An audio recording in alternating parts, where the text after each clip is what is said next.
अस्सलाम वालेकुम वरहमतुल्लाहि वबरकातुहू। दोस्तों, मेरे चैनल में खुश आमदीद। का जब हम डिजिटल इलेक्ट्रॉनिक सर्किट बोर्ड्स पे काम करते हैं तो वहाँ पर हमें इस तरह के स्लाइड स्विच देखने को मिलते हैं पीसीबी के ऊपर। ये इस तरह दोहरी साइड पे इसके कनेक्शन भी हो सकते हैं और एक साइड पे भी कनेक्शन हो सकते हैं। ये 1, 2, 4, 8, 16 मुख्तलिफ़ किस्म के स्विच कम्बिनेशन में ये आते हैं। इन्हें कहा जाता है dip slide switch, dual in line package. यानी इसकी पिनें दो साइड पे हैं। जिसकी पिनें दो साइड पे होंगी तो उसको कहा जाएगा डिप स्विच। इसी तरह के स्विच एक साइड पे अगर चार स्विच हैं तो चार पिनें और एक पांचवी पिन इससे हटके होती है साथ में ही इसी लाइन में कॉमन पिन। यहाँ पे ये चार पिनें कॉमन हैं, उसमें एक पिन होगी वो इन चारों पिनों के साथ कनेक्टेड होगी, लेकिन वो अंदर से कनेक्ट होगी। बाहर कनेक्शन वहाँ पे 5 होंगे। 4 स्विच, पांचवा कॉमन। 8 स्विच, नौवां कॉमन। 2 स्विच, तीसरी पिन कॉमन होगी। इस तरह करके उसको कहा जाएगा single in line package. SIP switch slide switch है। यहाँ पे ऑन, ये ऑन की मार्किंग है। स्विच नंबर है ये 1 और ये 2, 3, 4। अगर 8 होंगे तो इसी तरह 8 स्विच होंगे। इसको कहा जाएगा डिप 4 स्लाइड स्विच, या डिप स्विच भी कहा जाता है, एड्रेस स्विच भी कहा जाता है, ऑप्शन स्विच भी, ऑप्शन सेलेक्टर स्विच भी कहा जाता है, स्लाइड स्विच भी कहा जाता है। तो ये स्विच यहाँ पे स्लाइड होके ऑन कंडीशन में चले जाएंगे, ऑफ कंडीशन में। ये इस्तेमाल होते हैं अमूमन माइक्रो प्रोसेसर्स के साथ, माइक्रो कंट्रोलर्स के साथ, या जहाँ पर आईओ एड्रेस सिलेक्शन होती है, इनपुट आउटपुट एड्रेस सिलेक्शन होती है, वहाँ पे इसको इस्तेमाल किया जाता है। मोस्ट ऑफ द टाइम इसके साथ इस तरह करके रजिस्टर इस्तेमाल किए जाते हैं। या तो वो रजिस्टर इस तरह इकट्ठे भी हो सकते हैं या एक ही एसएमडी पैक में आईसी की शक्ल में भी रजिस्टर हो सकते हैं। अभी देखें, हर लाइन के साथ एक एक रजिस्टर लगी हुई है। अगर इस एग्जांपल को देखेंगे, यहाँ पर 7805 लगी है जो कि प्रोसेसर को सप्लाई दे रही है। ये सप्लाई प्रोसेसर को जा रही है, यहाँ से ये सप्लाई जा रही है प्रोसेसर को। और अगर इसको देखेंगे तो इसी सप्लाई लाइन पे ये रजिस्टर लगे हुए हैं। एक साइड पे रजिस्टर लगी है, दूसरी साइड से ये कनेक्शन पीसीबी के अंदर से जा रहा है और ये प्रोसेसर पे जा रहा है। इसको हम ट्रेस करते हैं। अगर स्विच को देखेंगे तो स्विच भी उसी पॉइंट पे लगा हुआ है, रजिस्टर वाले पॉइंट पे, कॉमन पॉइंट पे। दूसरी साइड देखें तो ये इकट्ठी है। अगर इसको देखेंगे तो इस सप्लाई लाइन के ग्राउंड पे लगी हुई है। यानी रजिस्टर एक साइड से पॉजिटिव और दूसरी साइड से ये ग्राउंड स्विच पे, और ये सेंटर पॉइंट कॉमन, और ये जा रहा है माइक्रो कंट्रोलर में। अभी इस कनेक्शन को देख लें। इसको देखेंगे तो ये आ रहा है इस पॉइंट पे। अभी नॉर्मली जब ये स्विच ऑफ है, जब ये ग्राउंड के साथ कनेक्ट नहीं है, ऑफ पोजीशन पे है। अभी देखें, ये ऑन है और ये ऑफ है। जब ये ऑफ पोजीशन पे है तो इसका मतलब है ग्राउंड कनेक्टेड नहीं है। तो ये वाले पॉजिटिव 5 वोल्ट इस रजिस्टर के थ्रू स्विच होके आ रहे हैं यहाँ पर। तो हो क्या रहा होता है कि इस पिन पे लॉजिक हाई मिलेगा, माइक्रो कंट्रोलर को यहाँ पर लॉजिक हाई मिलेगा। अभी ये सॉफ्टवेयर की गेम है सारी। पहले इसकी कॉन्फ़िगरेशन बना लेते हैं। ये हैं हमारे पॉजिटिव 5 वोल्ट। इसके साथ लगी हैं 4 रजिस्टर, 1, 2, 3। ये अमूमन हाई वैल्यू रजिस्टर होती हैं 10K की। आमतौर पे ये 10K की होती है। और सबके साथ एक एक SPST स्विच लगा है, single pole single throw switch लगा है। नॉर्मली ये ओपन होता है ऑफ पोजीशन में। सॉरी, इसको मैं ऐसे बनाता हूँ। और स्विच का एक एंड जो है वो ग्राउंड है।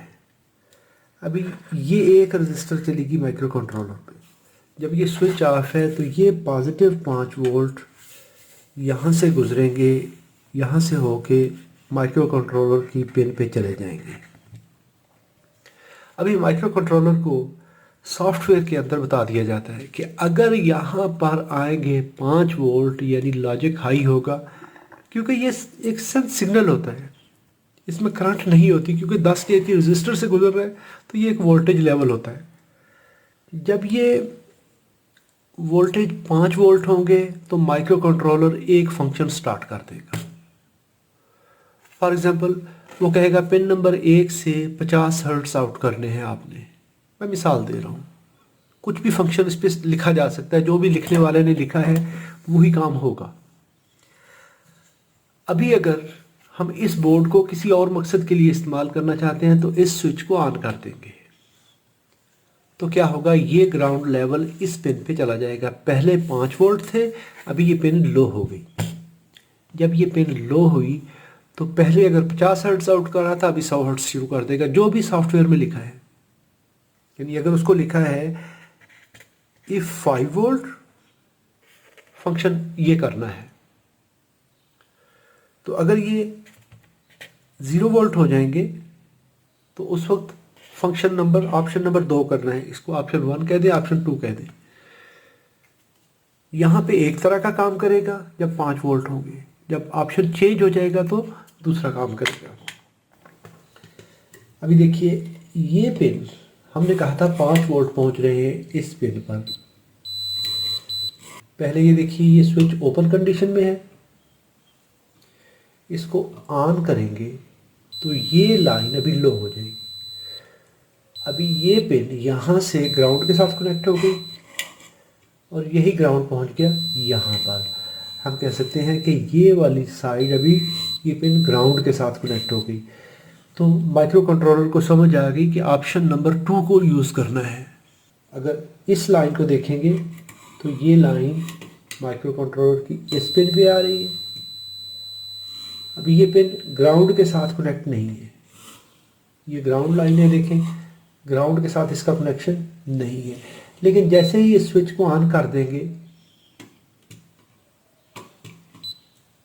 अभी ये ग्राउंड लाइन इस पिन पे पहुंच गई। जब इस पिन पे पहुंचेगी तो अभी माइक्रो कंट्रोलर कोई और फंक्शन स्टार्ट कर देगा। डिप स्विच, सिप स्विच, ये है एक पुल अप कंडीशन। जब ये स्विच ऑफ होंगे तो माइक्रो कंट्रोलर को पुल अप कंडीशन मिलती है। एक कंडीशन और भी होती है जो कि बहुत कम इस्तेमाल की जाती है, लेकिन वो कंडीशन भी होती है। इस वक्त इन रजिस्टर का एंड ग्राउंड कर दिया जाता है और यहाँ से ये आउटपुट सिग्नल ले लिया जाता है। यहाँ पर ये 5 वोल्ट होते हैं।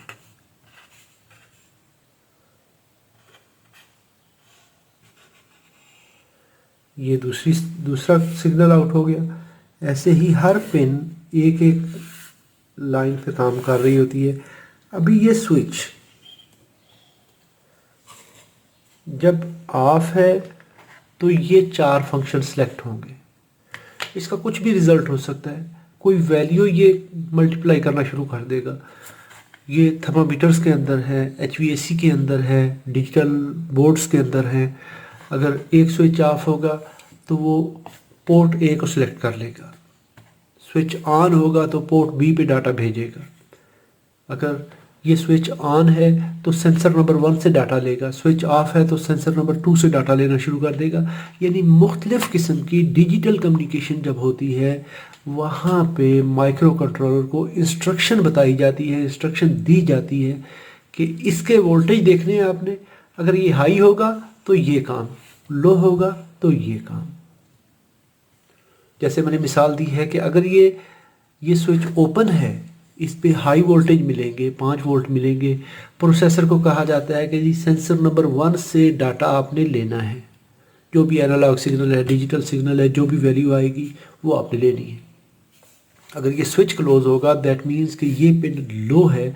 अगर ये लो है तो माइक्रो कंट्रोलर को पता चलेगा कि जी सेंसर नंबर 1 पे काम नहीं हो रहा, सेंसर नंबर 2 से या सेंसर नंबर 3 से हमने डाटा लेना है।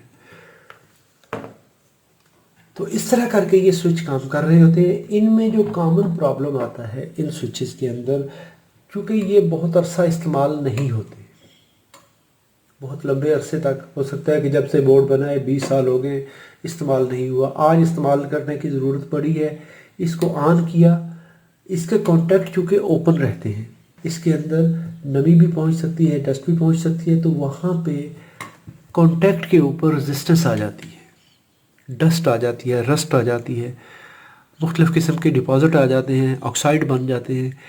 तो क्या होता है कि जैसे ही आप इसको मिलाते हैं तो फिर ये स्विच नहीं रहता, इसकी जगह पे एक जो लेयर बनी है डस्ट की वो इसके कॉन्टैक्ट के दरमियान रेजिस्टेंस बना देगी।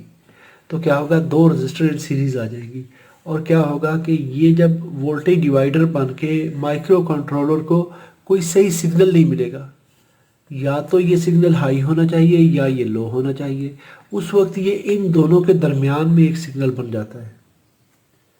ऐसी कंडीशन में माइक्रो कंट्रोलर सही प्रोसेस नहीं करेगा, वो इंटरमीडिएट रीडिंग देगा।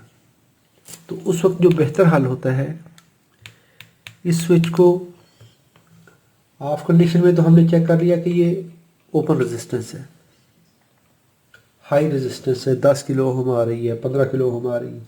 इसको ऑन करेंगे, पहले मल्टीमीटर की लीड रेजिस्टेंस देख लें, 0.1 ओम है। अभी इसको चेक कर लें, तो अगर ये रेजिस्टेंस लो है तो ठीक, अगर ये रेजिस्टेंस हाई आती है, यानी 100 ओम, 200 ओम, 300 ओम रेजिस्टेंस आती है, तो उस वक्त वो स्विच ख़राब है।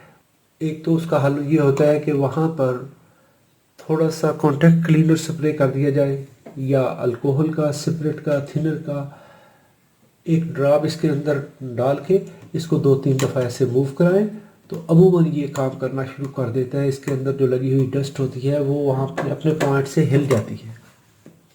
तो ये बाज़ औक़ात ये तरीक़ाकार काम करता है। और दूसरी सूरत होती है, इसको रिप्लेस भी किया जा सकता है। तीसरी कंडीशन होती है कि अगर परमानेंटली आपने इसको ऑन करना है तो इसको जंपर करके भी काम किया जा सकता है। उम्मीद करता हूँ वीडियो आपके लिए मालूमाती होगी। अगर मालूमाती है तो इसको लाइक कीजिए, सवाल हो तो कमेंट में लिखिए। अपना और अपने प्यारों का बहुत सारा ख्याल रखिए। अस्सलामु अलैकुम वरहमतुल्लाहि वबरकातुहू।